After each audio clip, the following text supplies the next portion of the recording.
اعوذ باللہ من الشیطان الرجیم بسم اللہ الرحمن الرحیم الحمد للہ رب العالمین والعاقبۃ لأہل التقوی والیقین۔ السلام علیکم ورحمۃ اللہ وبرکاتہ۔ ناظرین گرامی قدر، آپ کی خدمت میں دعا و سلام عرض کرنے کے بعد ماہ مبارک محرم الحرام میں مولا ابا عبداللہ الحسین ارواحنا لہ الفدا کی عزاداری اور آپ عزاداران مظلوم کربلا کی خدمات پروردگار عالم اپنی بارگاہ میں قبول و منظور فرما۔ آپ کی خدمت میں مکتب عاشوراء سے جو مختلف پیغامات اور مختلف دروس ہمیں ملتے ہیں، ان کے بارے میں مختصر گفتگو کرنے کے لیے حاضر ہوا ہوں۔ سب سے پہلا جو نقطہ ہے وہ یہ ہے، مکتب عاشوراء ایک ایسا مکتب ہے جو جامع ہونے کے ساتھ ساتھ، وسیع ہونے کے ساتھ ساتھ انسان کی ہدایت، انسان کی سعادت اور انسان کی کامیابی کے تمام اصول و ضوابط اس مکتب میں پائے جاتے ہیں۔ اسی جامعیت کی وجہ سے، اس کی کاملیت کی وجہ سے مکتب عاشوراء روز بروز، دن بدن روشن سے روشن تر اور آشکار سے آشکار تر ہوتا جا رہا ہے۔ لذا اس عظیم الہی مکتب سے جو دروس ہمیں ملتے ہیں، ان دروس میں سے ایک درس اخلاقی اور ان پہلوؤں میں سے ایک پہلو اخلاقی پہلو ہے۔ معمولاً اس پہلو کی طرف ہم متوجہ نہیں ہوتے ہیں۔ میں یوں کہوں، مکتب عاشوراء کی جاویدانگی کے اسباب اور رموز میں سے ایک سر اخلاقی پہلو اور الہی اقدار اور الہی اخلاقیات کی وجہ سے یہ مکتب جاویدان ہوا ہے۔ آج آپ کی خدمت میں فقط اخلاق کی اہمیت کے بارے میں مختصر گفتگو کروں گا۔ پروردگار عالم اپنی لاریب کتاب میں مرسل اعظم حضرت محمد مصطفیٰ صلی اللہ علیہ وآلہ وسلم کی جب تعریف کرتا ہے تو تعریف پیغمبر خدا کی اخلاقیات کو مد نظر رکھتے ہوئے اس کی تعریف کرتا ہے۔ اِنَّکَ لَعَلَىٰ خُلُقٍ عَظِيمٍ، بے شک تو خلق عظیم کے مرتبے پر، اس مقام پر فائز ہو۔ یعنی مرسل اعظم کی جب تعریف کرتا ہے پروردگار عالم تو اس کے اخلاق عظیم کی وجہ سے اس کی تعریف کرتا ہے۔ روایات میں ہمیں ملتا ہے پیغمبر کے اخلاق کے بارے میں، کان خلقہ القرآن۔ اگر پیغمبر خدا کے اخلاقیات کو ہم جمع کریں تو وہی قرآن بنتا ہے۔ پیغمبر خدا کے ہاں دو معجزے تھے، ایک معجزہ قرآن کی شکل میں، کتاب کی شکل میں پیغمبر خدا کا، دوسرا معجزہ پیغمبر گرامی قدر اور حضرت محمد مصطفیٰ صلی اللہ علیہ وآلہ وسلم کے اخلاقیات تھے۔ اخلاق حسنہ کی وجہ سے لوگ پیغمبر کے ارد گرد جمع ہو گئے، جسے قرآن اس حقیقت کو بیان کرتا ہے۔ فَبِمَا رَحْمَةٍ، خدا کی رحمت کی وجہ سے، لِنْتَ لَهُمْ، یعنی پیغمبر بہت ہی لین، نرم خو، سادہزیز، پیغمبر کے اخلاقیات کی وجہ سے، اس اخلاق حسنہ کی وجہ سے لوگ پیغمبر کے اطراف جمع ہوتے تھے۔ فقط پیغمبر خدا کی بات نہیں بلکہ تمام انبیاء علیہم السلام کی بعثت کے فلسفے کو بیان کرتے ہوئے ارشاد ہوتا ہے، یزکیہم لوگوں کا تزکیہ کرنا، لوگوں کو اخلاق سکھانا، لوگوں کو مؤدب کرنا، لوگوں کو مہذب کرنا، لوگوں کے اخلاق کی اصلاح کرنا انبیاء علیہم السلام کی بعثت کے اہداف میں سے ایک بہت بڑا ہدف تھا۔ بلکہ مقصد تخلیق میں بیان کروں، انسان کو پروردگار عالم نے خلق فرمایا ہے، اس کائنات پہ، اس روئے زمین پہ بھیجا ہے، تو ایک ظاہری اس کی شکل و صورت ہے۔ یہ شکل و صورت، ظاہری جو شکل و صورت ہے، یہ خود پروردگار عالم اپنی حکمت کے مطابق، اپنی مشیت کے مطابق بنا کر ہمیں اس کائنات پہ، اس روئے زمین پہ بھیجا ہے۔ کیا کرنے کے لیے؟ باطنی صورت کو بنانے کے لیے۔ یعنی ہمارے دو چہرے ہیں، ہمارے دو صورتیں ہیں، ہمارے دو پہلو ہیں، دو حصے ہیں۔ ایک حصے کو خود پروردگار عالم نے اپنی مشیت کے مطابق، اپنی حکمت کے مطابق بنا کے ہمیں بھیجا ہے۔ دوسری صورت، دوسرا پہلو، دوسرا جو چہرہ ہمارا ہے، اس کو بنانا ہمارا کام ہے۔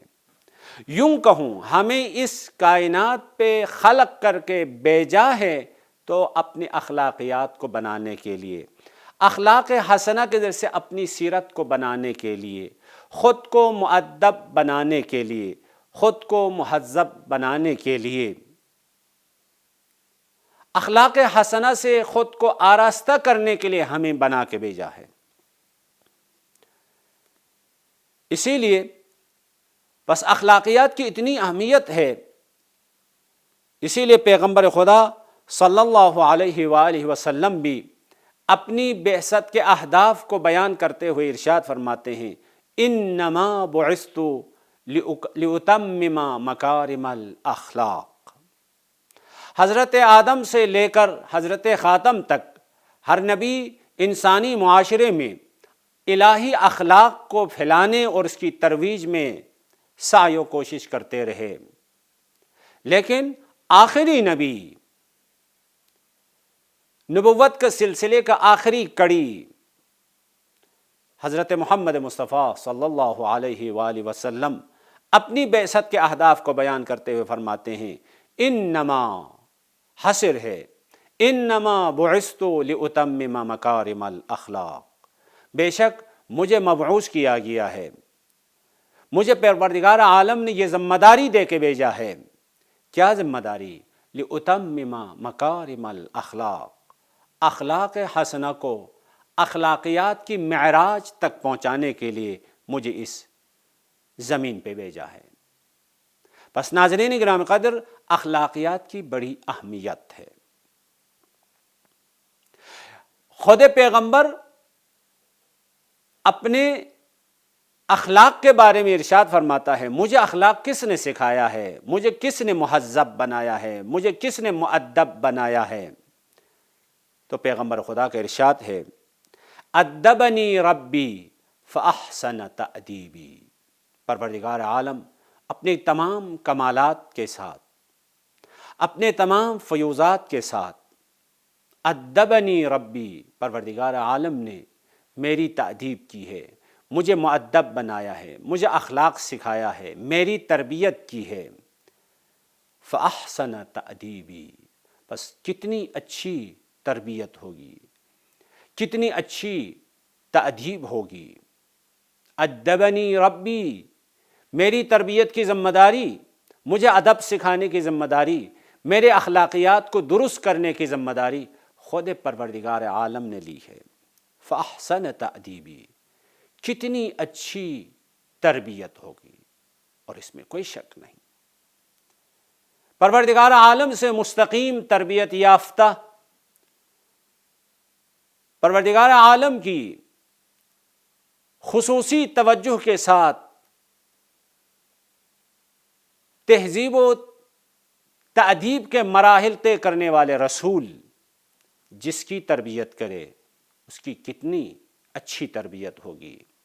اسی لیے خود پیغمبر خدا کا فرمان ہے، انا ادیب اللہ وعلی ادیبی، میری تربیت پروردگار عالم نے کی ہے، میری تہذیب پروردگار عالم نے کی ہے، مجھے اخلاق پروردگار عالم نے سکھایا ہے۔ وعلی ادیبی، علی مولا امیر علیہ السلام میری تربیت یافتہ ہے، علی کو میں نے اخلاق سکھایا ہے، علی کی تہذیب میں نے سکھائی ہے، علی میرے دامن میں، رسالت کے دامن میں تربیت یافتہ ہے، میری پرورش کے نتیجے کا نام علی ابن ابی طالب ہے۔ بس عاشوراء یہ خلاصہ اور یہ مقدمہ تھا مکتب عاشوراء، اسی سلسلے کا اور اسی اخلاقیات، الہی اخلاقیات کی معراج کا نام ہے۔ عزیزان گرامی، مکتب عاشوراء ایک ایسا جامع مکتب ہے جس میں دو چہرے اور دو پہلو ہمیں نظر آتے ہیں۔ ایک چہرہ نورانی چہرہ ہے، ایک چہرہ بہت تابناک چہرہ ہے، ایک چہرہ بہت ہی روشن چہرہ ہے، ایک چہرہ الہی چہرہ ہے، اور ساتھ میں دوسرا چہرہ بھی ہمیں نظر آتا ہے، وہ بہت ہی تاریک، بہت ہی اندھیرا اور بہت ہی ظلمت کا شکار ایک چہرہ ہے۔ عزیزان گرامی قدر، انسان کی تربیت کے لیے اچھائی اور برائی دونوں کو بتانے کی ضرورت ہے۔ ہم اپنے بچے کی اگر تربیت کرنا چاہتے ہیں تو فقط اچھائی بتانا کافی نہیں ہے، فقط برائیوں کی فہرست اس کے سامنے رکھنا کافی نہیں ہے، بلکہ اچھائی بھی بتائیں، برائی بھی بتائیں۔ مکتب عاشوراء ایک ایسا مکتب ہے جس میں تابناک چہرہ بھی آپ کو نظر آئے گا، سرخرو چہرہ بھی آپ کو نظر آئے گا، نورانی چہرہ بھی آپ کو نظر آئے گا، ساتھ میں ایک بہت ہی گھرا ہوا، بہت ہی تاریک اور دہشت، ظلمت، بربریت کی انتہا والا چہرہ بھی آپ کو نظر آتا ہے۔ اسی وجہ سے مکتب عاشوراء ایک جامع مکتب ہے، ایک جامع مکتب ہے۔ جیسے معمولاً ہمارے جوان لوگ کہتے ہیں ہے ہماری درسگاہ کربلا کربلا، واقعاً ایسا ہے۔ کربلا، عاشوراء انسان کی تربیت کے لیے، انسان کی سعادت کے لیے، انسان کو بلندیوں تک لے کے جانے کے لیے، انسان کو انسانی معراج تک لے کے جانے کے لیے بے نظیر اور بے مثال درسگاہ ہے، اس میں کوئی شک نہیں۔ لیکن افسوس کی بات یہ ہے، اس عظیم درسگاہ سے، اس الہی درسگاہ سے ہمیں مختلف پہلو کے دروس اور مختلف پیغامات لینے کی ضرورت ہے۔ ان دروس اور پیغامات میں سے ایک پیغام عاشوراء کا، کربلا کا اخلاقیات ہے، الہی اخلاقیات، انسانی اخلاقیات۔ میں نے پہلے بھی کہا، مکتب عاشوراء کی جاویدانی کا سبب اور خالد اور ہمیشہ رہنے کے رمز و راز عاشوراء میں الہی اخلاقیات کی رعایت ہے، یا یوں بولوں مکتب عاشوراء کی اس عمارت کی ہر اینٹ الہی اقدار پہ استوار ہے۔ لذا الہی اخلاقیات اور انسانی اخلاقیات بیش بہا خزانہ مکتب عاشوراء سے ہمیں ملتا ہے، کیونکہ امام حسین علیہ السلام اسی نبی کا وارث ہے جو خلق عظیم پہ فائز تھے۔ یعنی یوں بولوں، مولا امام حسین خلق عظیم کا وارث، خلق عظیم کا ترجمان، اخلاق عظیم ورثے میں، میراث میں مولا امام حسین علیہ السلام تک منتقل ہوئے ہیں۔ لذا ہم انشاءاللہ اخلاقیات کے مختلف پہلوؤں پہ روشنی ڈالنے کی کوشش کریں گے۔ اس دعا کے ساتھ پروردگارہ ہمیں اس عظیم اور جامع مکتب سے ہماری ہدایت، ہماری سعادت کے ہر دروس اور ہر پیغام لینے کی توفیق اور ہمت عنایت فرما۔ السلام علیکم ورحمۃ اللہ وبرکاتہ۔